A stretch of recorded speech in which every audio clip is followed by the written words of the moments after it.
YouTube. Once again, it's Kennard Vernon Stewart here for the podcast talking Auburn football. Go ahead and like the video, comment, and subscribe to the channel. Click the notifications. Now, there's a difference between just subscribing and clicking on the notifications. I want you guys to hear this stuff every time we come on here on Vernon Speaks Sports. And as always, it's great to be an Auburn Tiger, War Eagle. Man, I'm going to be honest with you, man. I've been kind of binge watching some football games from last year. Some were bittersweet. Some were absolutely hard to watch considering the opportunity that Auburn had in front of them with the chance to win. I thought about the LSU game. God damn it. Auburn should have won that particular football game. That was one. Well, that one and all of them actually, but that one, Florida, I just hated losing to Florida because I remember back from when I was in college at Auburn, Florida was one of our bitter rivalries because that was kind of before the whole, SEC expanding with Texas A&M and Missouri. So we played Florida a little bit more often, so they became a rivalry. Man, I really wanted to win that football game, and I did a live stream, and I was clearly upset about losing that game because I know we're not going to play Florida for another 4 years. And that's the thing about this SEC expansion that is so troublesome to me is that some of the rivalries that I grew up watching, like Auburn and Tennessee, Auburn and Florida, those rivalries that Auburn has in the East, because if you think about it proximity-wise, Auburn rests right at the Georgia line, the Alabama-Georgia line, so to speak. Matter of fact, I had the opportunity to go back home a couple of days ago, and I thought about it. I was like, man, to get from Auburn to Georgia, that's like literally a less than almost 30-minute drive from Auburn city limits to the Georgia state line. That's how close it is. And when you think, and some subscriber was talking about, like, is Auburn and Georgia a rivalry? Like, how's that possible? These guys are rivalries for several reasons, proximity-wise and the similarities between the schools. And if you think about personnel-wise, Auburn has a lot of guys from the state of Georgia. Auburn does a very good job of recruiting in the state of Georgia, which leads me to my next point. Auburn has two safeties, free safety, strong safety, in Smoke Monday, and really looking at this thing moving forward, Jamien Sherwood. These are the two guys that are going to help anchor this defense for the Auburn Tigers. Now, Kevin Steele, I was looking at a couple of games for Auburn, especially games that were high consequence like LSU and Florida, LSU and Georgia.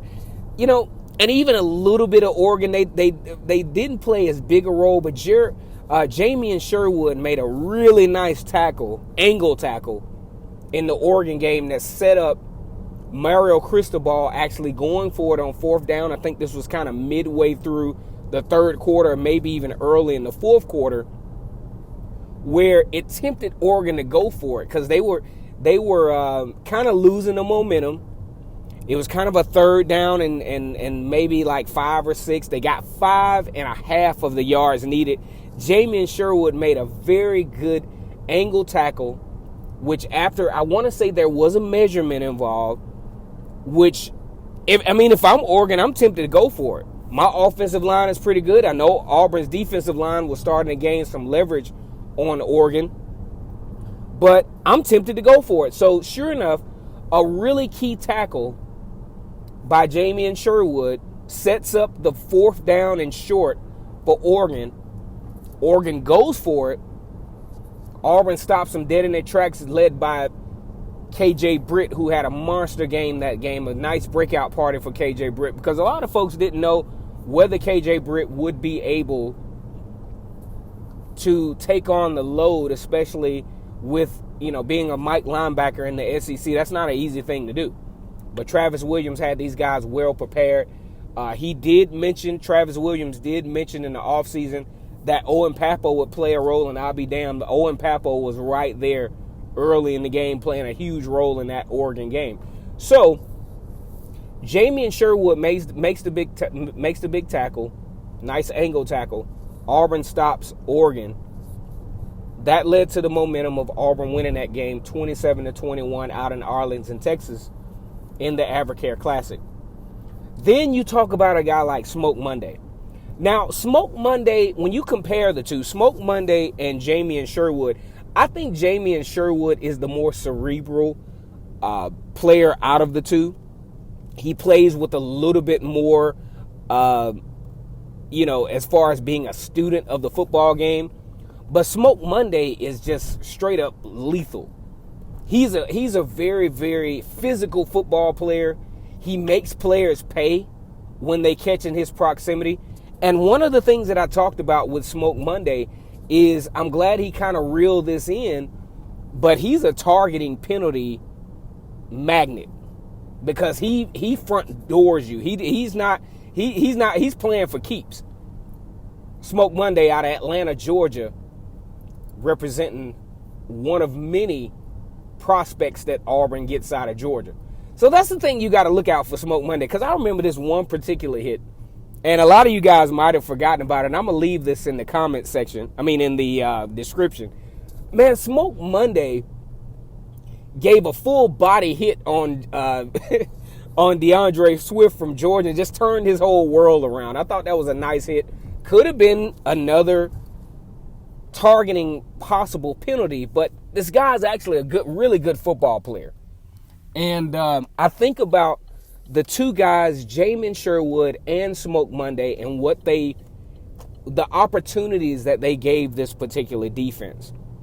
They gave this particular defense the opportunity to leverage personnel, kind of like the linebackers for Auburn. Auburn, if Kevin Steele is going to run the scheme that he runs, he's going to have fast linebackers. They might not be that big, but they got to be fast.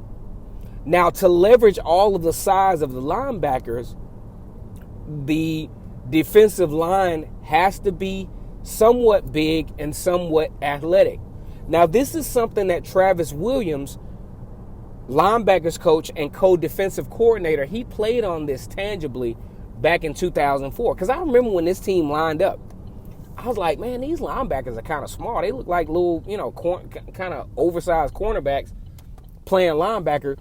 But this thing kind of worked because Auburn had very good defensive linemen and just so happened to have very athletic, kind of sort of undersized for SEC play, but very athletic linebackers. So when I look at the 2020 season for the Auburn Tigers, Auburn is in pretty good shape, at least with the first 11. I'm a little nervous about the depth, though, and that's where this whole situation where Auburn is not being able to have spring training, because you really need Marco DeMio. You really need some of the secondary personnel that were in this particular recruiting class to really step up and add some quality depth.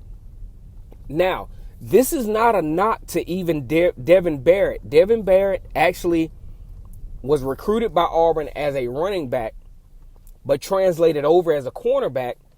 And let's just say none of these guys from the recruiting class that Auburn has had this year, Devin Barrett is your starting boundary cornerback. And then you put Roger McCreary, in my opinion, out of place at the field cornerback. So that's where you have your discrepancy in that regard. So when I look at this, I think Auburn really, really has a lot of work to do. As soon as, things open back up, Auburn has a lot of ground to gain, because this spring practice would have given the leverage needed for the Tigers to really, tie some loose ends, because there are a lot of loose ends. Because when you think about the last few classes for the Tigers, kind of sort of dropping the ball at the cornerback position, because Noah Igbenogany basically saved Auburn in this particular regard. Noah Igbenogany, recruited as a wide receiver, made the transition back in 2018, probably one of the best position changes in the recent history of Auburn. It worked out very well. But now you have a possibility of another position change with Devin Barrett, and or the possibility of having to bring someone fresh off the JUCO market or fresh out of high school to play this particular role. Now, luckily, Auburn is in the situation where, okay, you don't have, Jake Fromm at Georgia no more. You don't have Tua Tagovailoa, and my goodness, you don't have Joe Burrow at LSU, to where maybe you can kind of figure this thing out. But even still, it's going to be real creative to see how Auburn responds from a secondary standpoint. Plenty of depth at defensive line. Definitely not the talent that you had with Derek Brown and Marlon Davidson. I mean, you can't worry about that. That's like once in a few classes type talent. You have some pretty decent depth with the addition of Romello Height and other guys at the linebacker position for Auburn. Safety should be in pretty good shape, but the concern obviously is at cornerback. But I really like the idea of having guys like Smoke Monday and Jamien Sherwood, who played huge roles in very critical conditions. Because just think about it. Just think about all the personnel involved. And you think about how Auburn performed against LSU. Perfect personnel setup. Do you think Auburn would have been able to execute the 3-1-7 scheme against LSU without Jamien Sherwood and Smoke Monday? Absolutely not. Look out for Jamien Sherwood and Smoke Monday this particular football season. Go ahead and like the video, comment, and subscribe to the channel. Click the bell twice so you can get the notifications. And as always, it's great to be an Auburn Tiger, War Eagle.